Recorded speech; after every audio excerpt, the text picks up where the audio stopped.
രാധികേ രാധികേ ഇവിടെ ആരും ഇല്ലേ? ആ രാധികേ ഒന്നെങ്കിൽ വേഗം വന്നേ. എന്താ ചേച്ചി കാര്യം? എന്റെ മകൾക്ക് എത്ര വയസ്സായി ഇപ്പം? ഈ മാസം 18 വയസ്സായി. എന്നാലേ നല്ലൊരു പയ്യുണ്ട്, നമുക്ക് അവർക്ക് വേണ്ടി ആലോചിക്കാം. മറ്റേ തെക്കയിലുള്ള പരമേശ്വരന്റെ മകനുണ്ടല്ലോ, നല്ല ഒന്നാന്തരം പയ്യനാ. ആ പയ്യന് കണക്കിലേറെ സ്വത്തുണ്ടടി. അവന് ഒരു ഗവൺമെന്റ് ഉദ്യോഗമുണ്ട്. നമുക്ക് അവനെ പിടിച്ച് കെട്ടിച്ചോക്കാം. നീ ഒരു ഗ്ലാസ് വെള്ളം എടുത്തോണ്ട് വാ.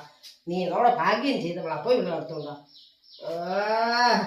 നല്ല കുണം പിടിച്ച പയ്യൻ തന്നെ. അവന്റെ കയ്യിലിരിപ്പ് അതൊക്കെ എന്നറിയോ, മദ്യപാനം, പുകവലി, ചീത്ത സ്വഭാവം, പിന്നെ പരസ്ത്രീ ബന്ധവും എന്തൊക്കെയോ ഉള്ളവനാണ്. അലവലാതി പൈല്.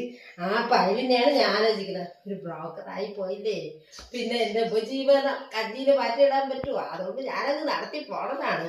അവളെ മോളെങ്കിൽ അവളെ മോള്. പക്ഷെ ഭഗവാനേ, ഈ പെണ്ണിന്റെ കൈ കൊണ്ട് എന്നെ എന്തോ അവന്റെ തല പൊട്ടാൻ കിടക്കുന്നത്. നല്ല പെണ്ണ് എന്നെ എന്തോ നല്ല ഏതെങ്കിലും ഒരു പെണ്ണായിരിക്കണം. ഇവളെ മോളെ അപ്പം ചോണ കുട്ടിയാണ്. എന്നിട്ട് തല അടിച്ച് പൊട്ടിക്ക് ആ മൂലയിരിക്കണം.